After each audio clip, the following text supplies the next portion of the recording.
Hello students, good morning. Today we will discuss female reproductive system in human. So you can see female reproductive system. The female reproductive system consists of obviously the primary sex organ, that is the ovary, a pair of ovary which not only produces egg or ova but also produces the female hormone like estrogen, progesterone, etc.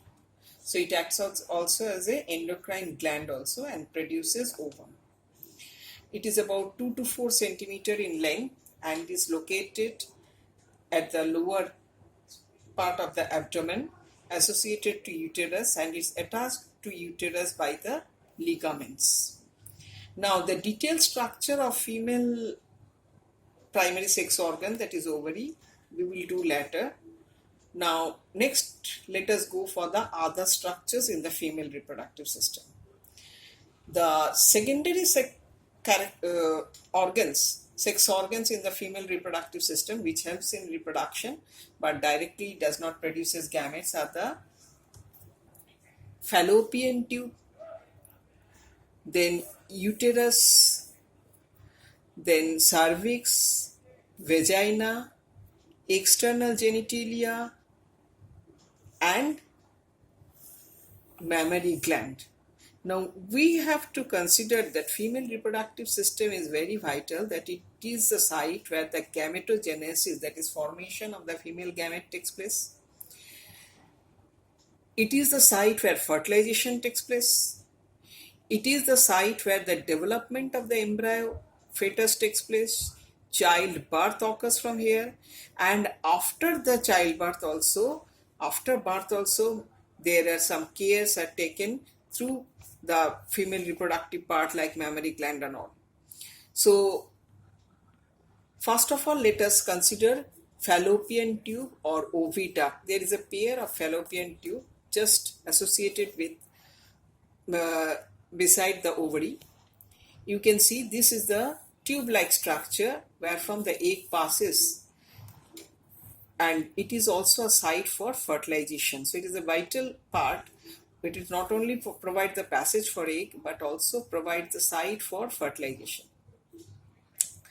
Now you can see the inner layer of the fallopian tube there is mainly made up of two types of cells: the ciliary cells, which beats the egg or the zygote and helps it to move, and the secretory cells. Now if you go on for the overall structure of fallopian tube, you'll find there are 4 parts. The first of all, very close to ovary, is the funnel-like structure called infundibulum. You will see that there are finger-like structure. This part is swell like funnel with ending up with finger-like structure. These are called fimbriae. And within this there is a pore called ostium. Actually fimbriae contain ciliated cells, and when egg comes out of the ovary, it is drawn towards this fallopian tube and the egg moves through ostia into the site of fertilization. Now next part is the swell region called ampulla, the bend region, and the straight region is called isthmus. Fertilization eggs comes here, and the fertilization occurs in this ampullar isthmic junction of the fallopian tube or oviduct. So fertilization occurs in the ampullar isthmic junction of the fallopian tube or oviduct.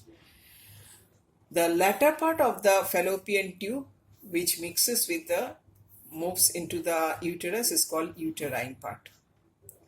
Next to fallopian tube, we can see this is the uterus. This is also a very vital organ because it is the site where the embryo develops to fetus. Now you can see the uterine region. This is the fundus region. This is the main body, and the lower part forms a canal called cervical canal. Now if you go on for the layers of uterus, you will find uterus consists of 3 layers. The innermost layer is the most vital one, called endometrium, which is richly supplied with blood vessels, and it is the region which undergoes cyclical change during the menstrual cycle, and it is regenerated in every menstrual cycle. And next to it is the muscular layer called myometrium, which undergoes vigorous contraction during the childbirth or parturition.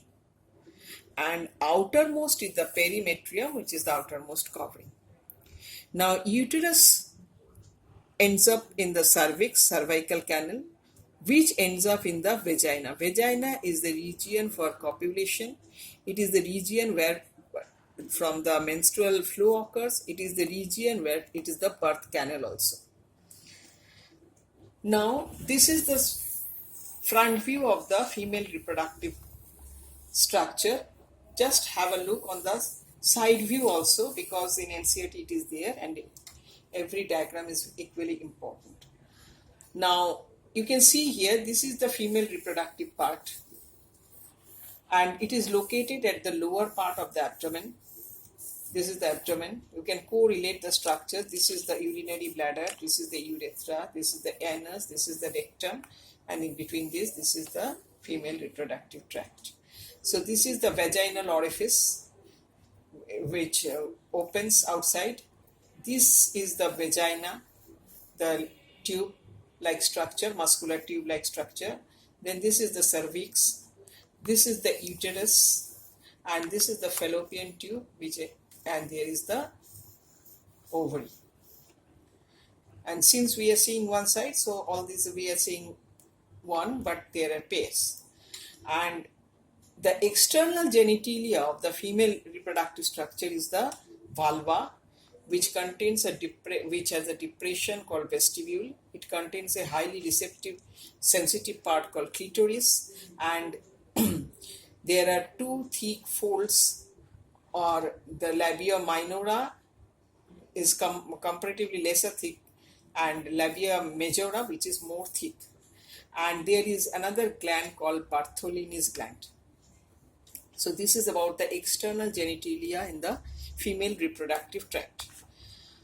Another thing which we have to discuss also, that is the mammary gland. This mammary gland, it is located in the thoracic region or breasts. Now, the tip of the mammary gland is called nipple, wherefrom the milk is released. Associated to nipple is the pigmented area called areola. And mammary gland is richly supplied with adipose tissue. It also contains lots of fat. Now, mammary gland is divided into numerous lobes. Each lobe bears latissiferous ducts, which ends up in various alveoli, which actually stores the milk. And so this is about during pregnancy. So this is about the mammary gland. So we have discussed the structure of female reproductive system, and later on we will discuss the detailed structure of ovary. So students, today till this, go through it. Thank you.